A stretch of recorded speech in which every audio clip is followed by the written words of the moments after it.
साहेब, काल देशाचे पंतप्रधान नरेंद्र मोदी यांनी सर्व राज्यातल्या मुख्यमंत्र्यांशी ऑनलाईन संवाद साधला. त्यात त्यांचं असं म्हणणं आहे की लॉकडाऊन असा काही प्रकार देशात राबवला जाणार नाहीये, अफवांवर विश्वास ठेवू नका, आणि सगळ्या राज्यातल्या मुख्यमंत्र्यांना आणि जनतेला त्यांनी आवाहन केलंय की या संकटाचा आपल्याला टीम इंडिया म्हणून मुकाबला करायचा. आता या टीम इंडियामध्ये नक्की कोण आहे? टीम इंडिया हा एक राष्ट्रीय विचार आहे आणि आपले पंतप्रधान राष्ट्रीय विचार कधी करतात का? मुळात त्यांच्या पक्षामधली टीम त्यांच्याकडे नाही आहे. हम दो हमारे दो ही त्यांची टीम. ऑल पार्टी मीटिंग म्हणजे सर्व पक्षीय बैठकीलाही जे पंतप्रधान उपस्थित राहिले नाहीत, ऑल पार्टी मीटिंग सर्व पक्षीय बैठक इतक्या गंभीर प्रश्नावर ते टीम इंडियाच्या गोष्टी करतात. संकट काळामध्ये जेव्हा देशावर संकट येतं तेव्हा मतभेद विसरून, राजकीय मतभेद विसरून सत्ताधारी आणि विरोधी पक्ष एकत्र येतात आणि यायलाच पाहिजे. आणि देशातल्या समस्त विरोधी पक्षांनी सरकारला आश्वस्त केलेलं आहे की या संकटामध्ये आम्ही सरकारबरोबर आहोत. पण सरकारनं टीम इंडिया वगैरे ढोंग करू नयेत. हे ढोंग आहे. अनेक राष्ट्रीय प्रश्नावर, संकटावर मोदींनी विरोधी पक्षाला कधी विश्वासात घेतलं नाही.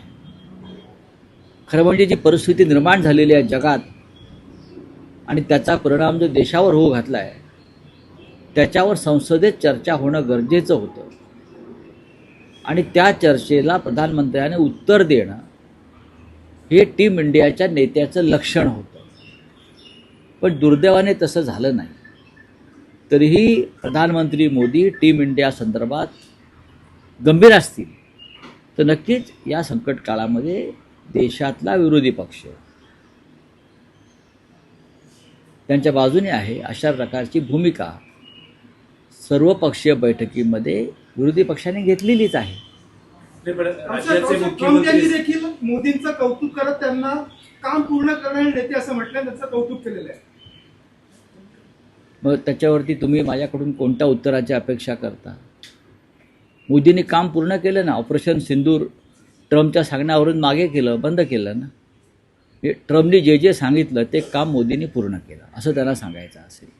नाही, पण राऊसाहेब, राज्याचे मुख्यमंत्री देवेंद्र फडणवीस असं म्हणत आहेत की परिस्थिती सुरळीत आहे, पुरेसा इंधन आणि गॅस साठा आहे, आणि जे कोणी लॉकडाऊन संदर्भातली अफवा पसरवत आहेत त्यांच्यावर फौजदारी गुन्हा दाखल करा असे नक्कीच केला पाहिजे. लोकांना दहशतीखाली, भीतीखाली ठेवून काही उपयोग नाही. आपल्याकडं जर पुरेसा इंधन साठा आणि गॅसचा साठा असेल आणि तसं आश्वासन, तसा विश्वास देशाच्या प्रधानमंत्र्यांनी दिला असेल तर आपण त्यांच्यावर विश्वास ठेवला पाहिजे. इराणनं त्या संदर्भात घेतलेली भूमिका ही भारतीय जनतेच्या संदर्भात अत्यंत महत्त्वाची आहे. भारतीय जनतेच्या भावना लक्षात घेऊन इराणनं होर्मुझ बंदरातून आपला गॅसचा साठा असलेल्या जहाजांना बाहेर पडण्यास परवानगी दिली. आपण पाहिलं असेल.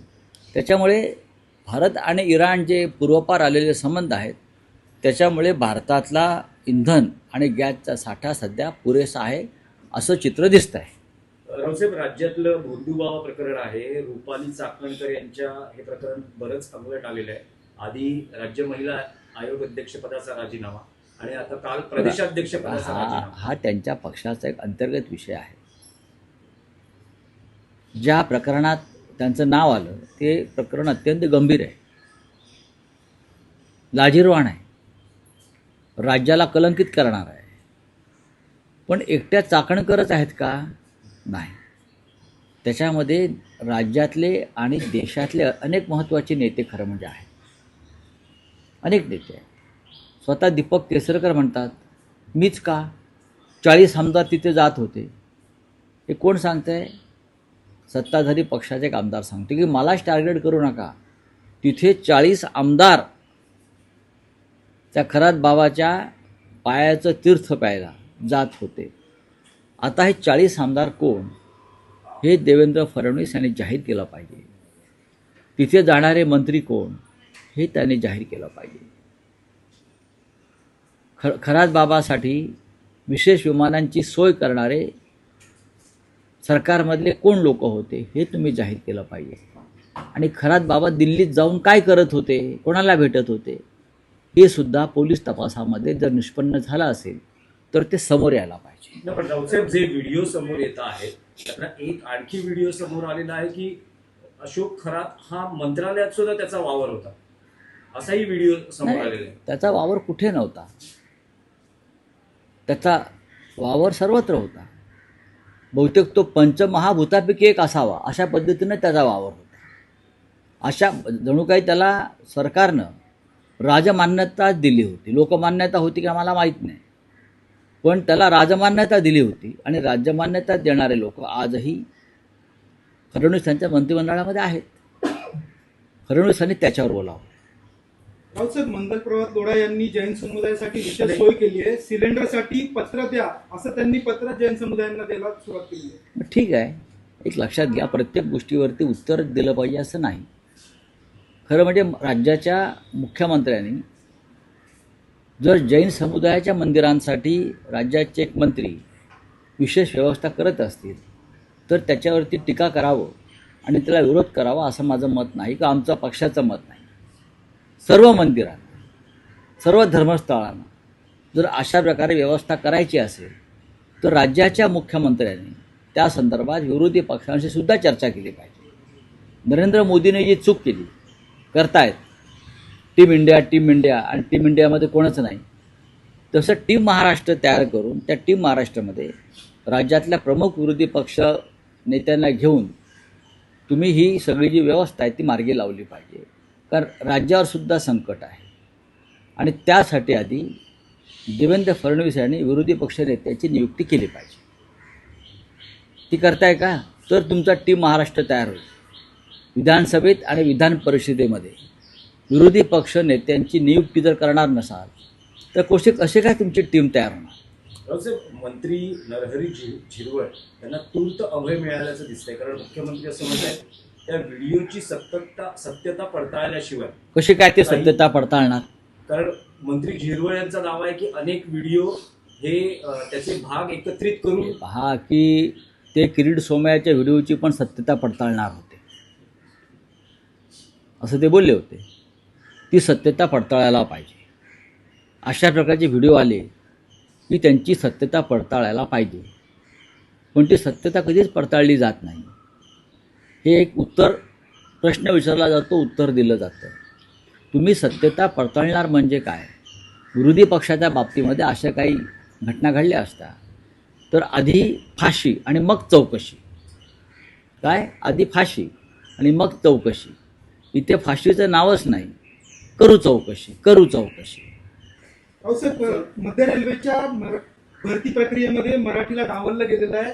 फक्त हिंदी आणि इंग्रजी यांनाच तिथे मान्यता देण्यात आलेली आहे. या विषयावरती मी माननीय उद्धव ठाकरे साहेबांशी आज चर्चा करेन आणि त्या संदर्भात पक्षाची भूमिका काय आहे ती आपल्यापर्यंत येईल. बोला.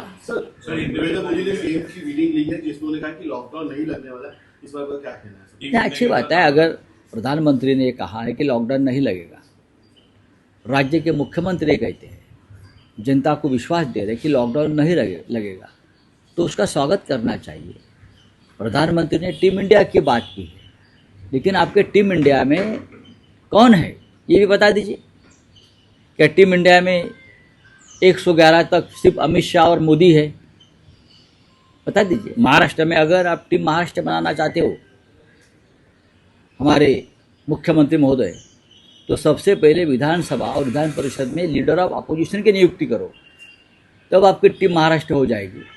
और जो संकट है महाराष्ट्र में, देश में, उसे सामना करने के लिए सबसे पहले आपको विश्वास में लेना होगा अपोजिशन को. वो ले लीजिए. सर, ईरान की मिसाइल पे लिखा है थैंक यू इंडिया, ऐसा जगह लिखा हुआ है कि 500 करोड़ की मदद की है इन लोगों ने. इस किस तरह देखते हो आप सर? ये 500 करोड़ की मदद देश की जनता ने की है, सरकार ने नहीं की है. आपको मालूम है ना, ये कश्मीर की जनता ने जब वहाँ के स्कूल पर हमला हो गया और 200 लड़कियों का मृत्यु हो गई, दर्दनाक खौफनाक, तब ये सिंपथी, ये भावना जाग उठी कि हमको बच्चों को मदद करनी चाहिए। और वहाँ की जनता ने देश भर से इकट्ठा होकर 500 करोड़ रुपए जमा किए और ईरान को दिया। अच्छी बात है। नहीं, मोदी इसमें खेल बता रहे हैं, लेकिन अपनी समर्थन के बारे में बात नहीं कर रहे। ठीक है, चलो। सर, ममता बनर्जी मतलब वेस्ट बंगाल में 12 लाख वोट कट गए हैं इस तरीके से अभी इलेक्शन में। ये काटछाट तो होगी ना, ममता जी को अगर हराना है, लेकिन ममता जी हारेगी नहीं। आप 12 लाख वोट काटो और कुछ करो, जीतेगी तो ममता दीदी।